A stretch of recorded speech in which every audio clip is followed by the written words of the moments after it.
And naturally, we'll get into maybe the biggest story that we've seen in college football in June in a long time, because we have a player that could be headed toward the NFL's supplemental draft, which is certainly a rarity. That and a whole lot more on this Tuesday edition of the show. But before we go any further, let's get started with Caffeinated Joe.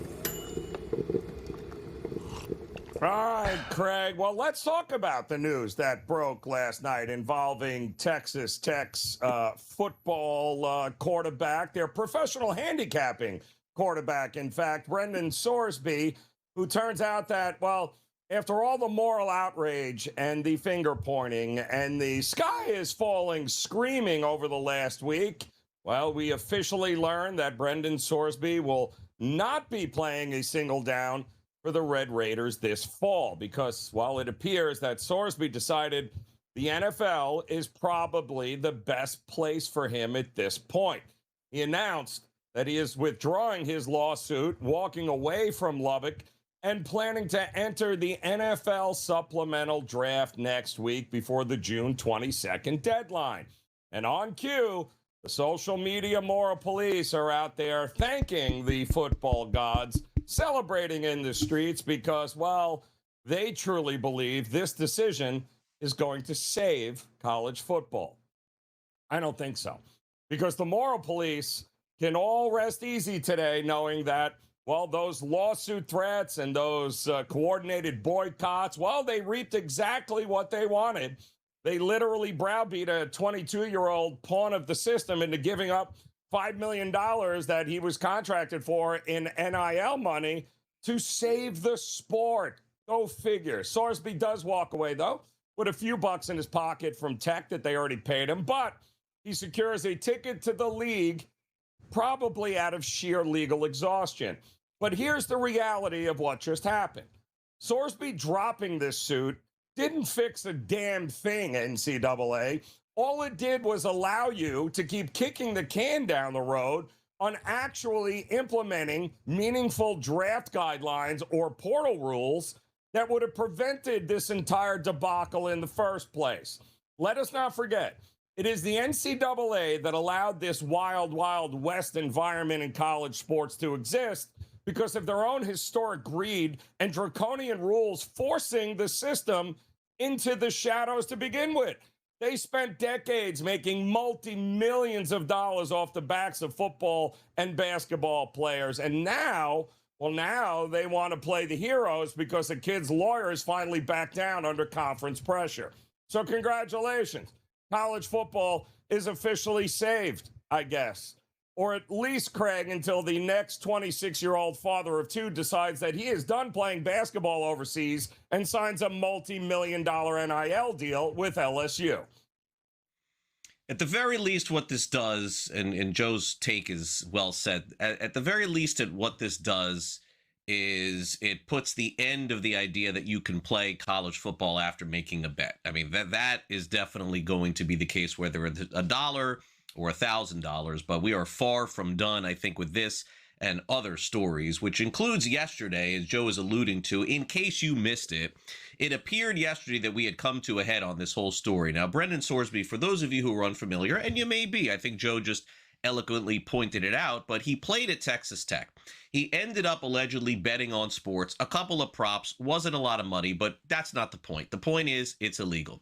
So the Big 12 filed a 47-page federal complaint Monday to go against a ruling that was done in court in Texas that did allow Sorsby to play college football this season. Once this came out yesterday, as Joe said, the red tape just appeared to be too much for Sorsby and his legal team, and inevitably they decided, as they say, Joe, the juice probably not worth the squeeze. So Sorsby now will enter into the NFL's supplemental draft. There have been other players, Joe, taken in the supplemental draft, but maybe not to this degree. We've seen Terrell Pryor be selected. I think that was one of the most recent ones in the third round. And so the way that this works, for those of you who are unfamiliar, is teams put in bids as to what they believe the player is worth in terms of draft pick compensation. And whoever submits the highest bid, that's the pick that you lose in the next NFL draft. Hopefully that's a good summary for those of you. Now, Joe, I would ask you this before we move on. Do you think that anybody puts a first round tag on Brenden Swordsby? Because here is the dynamic as to what we have learned in college football. If you can throw the football well in the last 10 years, you're going in the first round. That has changed significantly from where you and I grew up in the 90s and 2000s. There were guys in the fourth and the fifth. Anybody who's worth squat goes in the first round as a quarterback in the NFL draft. So I throw it back to you. This is going to be bettable, funnily enough, on FanDuel, DraftKings, and the prediction markets. Do you think he's a first round supplemental pick for any team next month?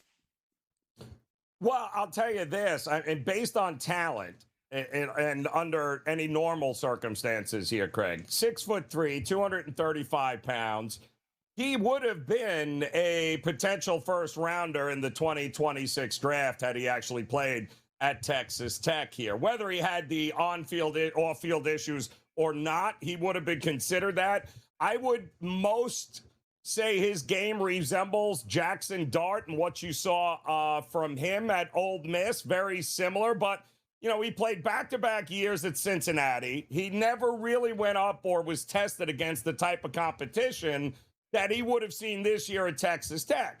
Having said that, we also haven't seen anybody outside, and you mentioned Terrell Pryor in 2011, who, by the way, was also, you know, heaven forbids, what do you get, a tattoo, I think, and completely the NCAA lowered the hammer on Tresselman and him like they were a pariah there. So, but I think Dave Brown in 1992 was the last first rounder that was given up in a supplemental draft. It doesn't happen often, but I can tell you this, there's enough quarterback needy teams. Absolutely, somebody's giving up a pick to go get him. It won't likely be a first, but he will be on an NFL roster. Yeah, and also remember, this is like an auction. So as an example, if let's just use the Jets and use the Cardinals, because those are two teams that I would say fair to say potentially could be interested. If the Jets think that the Cardinals will offer a first, then they have to put a bid in for the first, you know? Correct. So that's kind of the way that this works. That's why he may go a little bit higher than we anticipate. I'm with you, Joe. I don't think a first-round pick is what he's worth, but I think a first-round pick is going to get this done. I do. I think someone is going to have to do that in order to get him. Somebody in the NFL who probably would have taken him at the back end of the first round says, hey, here's our opportunity to do it this year. Okay, we spent a lot of time on this, so I am sorry, Tommy, but it's a big story. Arch Manning is looking like he is not closing the door on returning in 2027. Texas coach Steve Sarkisian says he could potentially be back. He loves college football. He's potentially the number 1 or number 2 overall pick in the NFL draft, but folks, we've seen this play out before. Meanwhile, Brenden Swordsby's story has percolated down to Deion Sanders, who says that basically at this time, it's one of those situations where Sanders has not necessarily ruled out the idea of facing him, but now that he knows he won't, it's one of those deals in the NIL and understands that it's kind of part of the game, and naturally said that this is something that he's addressed with his own team and not going to take it and do it any further. All right, NBA draft coming up. Darryn Peterson, 1 week away. The race for the number 1 pick heats up. Joe, it looks like he potentially could be the guy. Welcome back to the early line here on SportsGrid. Our top story of the day, Brenden Swordsby, who was warned yesterday by the Big 12, hey, it's time for you to walk back everything that happened to you. And the judge ruled that Sorsby could play this upcoming season in college football. That is no longer going to be the case. So let me give you the quick chronology. Sorsby is a quarterback at Texas Tech University. He bets on sports. He gets caught. He's told he's ineligible, and a judge decides, never mind about that, NCAA. You could play next season. So yesterday, the Big 12 filed a 47-page federal complaint seeking the right to sanction Texas Tech if they played Sorsby this season. And then late last night, Joe, Sorsby and Texas Tech agreed, probably not a good idea. And now he's going to be headed toward the NFL's supplemental draft, which I believe begins in July. Yeah, I mean the arc of all of this has been just craziness, and it all leads back to the same thing that the NCAA for years made multi-millions of dollars off the backs of these players, and all the players were asking for when all of this started, Greg, was just don't throw me out of college and tell me I can't play because somebody bought me a sandwich at a local deli. And it turned in and morphed into this now, which is the wild, wild west with no control over anything. And it's not like he broke the law. So the judge said, you're good to go. So the NCAA just keeps kicking this down the road. And now we're at a point where we're all celebrating. Great. He won't play for Texas Tech. How does that help the situation at all right now? The answer is, it doesn't. It just feels like it's going to be more of the same. If it's not Sorsby, it's going to be somebody else at some point. And for those unfamiliar, the supplemental draft is where teams decide and place a value on a player based on the 2027 NFL draft, and they submit a bid, and the team that essentially bids the highest draft pick ends up getting the player. So Sorsby could be a first-round or second-round pick, as most projections say. Again, we'll wait to see how this pans out. Arch Manning could return to the Longhorns in 2027. He's supposed to be a bona fide first-round pick in the 2027 NFL draft, but right now Steve Sarkisian isn't closing the door on that, saying that he could potentially return.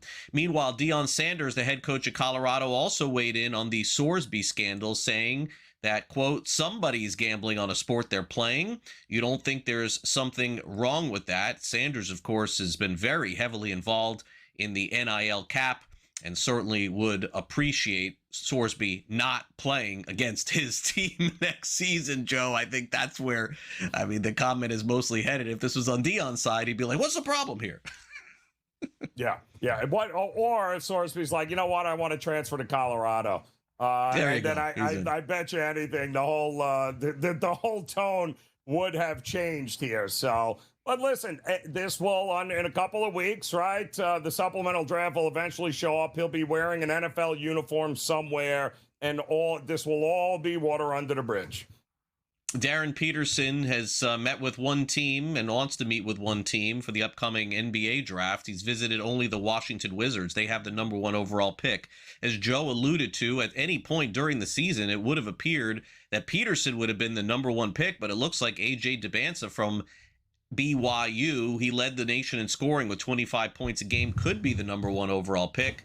And the problem is, Joe, as you know, the one location that players, and unfortunately, I don't know why, but they sometimes dread going, is Utah. And I think that's maybe the bigger story here. The Utah's got a tremendous history of winning. And, look, I guess the problem is we're always going back to Karl Malone and John Stockton. But it seems like they have a hard time landing free agents. Will they have a hard time landing a draft pick? I doubt. Listen, this whole year, Craig, was such an anomaly where you have this many players being eligible for the draft that are actually difference makers for organizations. Usually it's the top 2 picks if you're lucky, and that's, the rest is just you fill out a roster with. But this year you've got, half a dozen guys that are going to change the trajectory of franchises here. These are foundational franchise players. This draft is loaded. It won't be as loaded next year, I promise you that. But this year, I think those at the top of the draft are going to get themselves some quality long-term NBA players. The U.S. Open is this weekend at Shinnecock Hills, and certainly Scottie Scheffler is once again the favorite to take home the U.S. Open. But if you do not have your credit card or Apple Pay ready for this week, you're in some trouble here, because these prices at the concessions, Joe, do not mimic the Masters. In fact, you're going to be paying $13 for a beer. You'll be paying $7 for a water. I got to tell you, Joe, this does not, I know it's a lot, but this does not seem egregious. I don't know why. This seems like it's egregious, but it seems like this is in line with every sporting event. Well, it was, again, in Long Island, no less, on the total end of the island, Shinnecock here. And yes, and you know what? the people attending this U.S. Open will be more than happy to pay for it. So while it's nice to have the, the $2 hot dog or the $1 hot dog they were selling at the Masters, this ain't Costco in Shinnecock. They don't care. They are going to make the money here. And don't forget, there's a big difference between the private Augusta Country Club, and that organization, and the USGA, which runs the U.S. Open. Two totally different worlds here. And, yeah, they can afford to charge $1 at the Masters. Team USA with a big win in their first match in the World Cup. Meanwhile, Christian Pulisic is training alone here, at some point hoping to get healthy. And I know, Joe, he'll be a big part if Team USA goes far in the World Cup. But I got to say, of all the matches we've seen thus far, maybe it is a little bit of a surprise that Team USA, one of the more impressive teams in the first week. I could not have started out any better, right? With a 4-1 win here, obviously, goal differential is one of the deciding factors when moving forward out of the group stage, and great job by them. So if they can keep that up, yes, I think they're very much alive and well of not only winning Group D, but who knows? Quarterfinals could very well be in their near future. And he should play Friday, he says, against Seattle, but we will see. Meanwhile, Pete Crow-Armstrong is the first player in the majors this season to hit for the cycle against the Rockies. He had a homer, a triple, a double, and single in reverse order. And the 24-year-old is the youngest Cubs player to hit for the cycle since Randy Hundley in 1966. Here is PCA on his cycle after the game. Pete, what can you say about the fight in this team? It's pretty remarkable.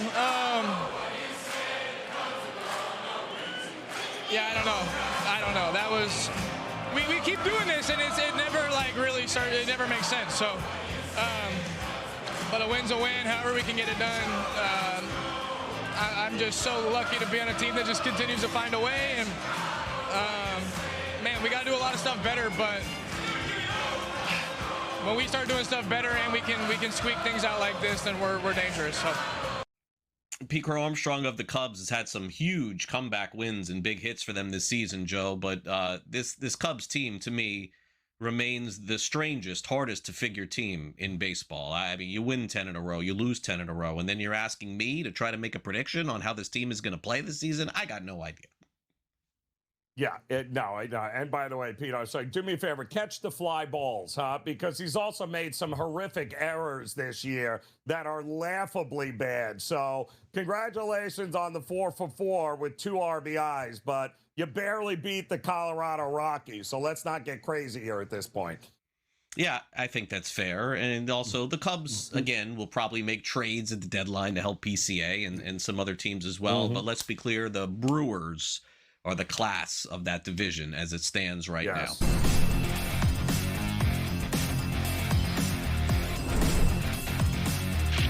Time now for Prediction Market Edge here on the Early Line. Thanks for tuning in. Craig Mish along with Joe Rainey. Let's get started with the story that just keeps on percolating, which is, of course, Joe, the idea that the state of Nevada has just had it with prediction markets. In fact, Nevada gaming regulators are asking a state court to hold Kalshi in contempt, alleging that prediction markets are continuing to access sports, election, and entertainment contracts without being allowed to because of a court order that blocks them via geofencing. Naturally, these stories, Joe, are all about money. They're making it more about licensing, but you and I know that this is just all about the fact that Nevada wants to hold all of their sports bets for their own, all of their casino bets for their own, and any money going off to anyone on the side is not something that they are used to. The only question is, Joe, in the next year or two, will Nevada and some of these states be able to make these sort of decisions? I personally think, Joe, that this is eventually headed to the Supreme Court, and that decision will be made because they're really the only ones that can really weigh in on this.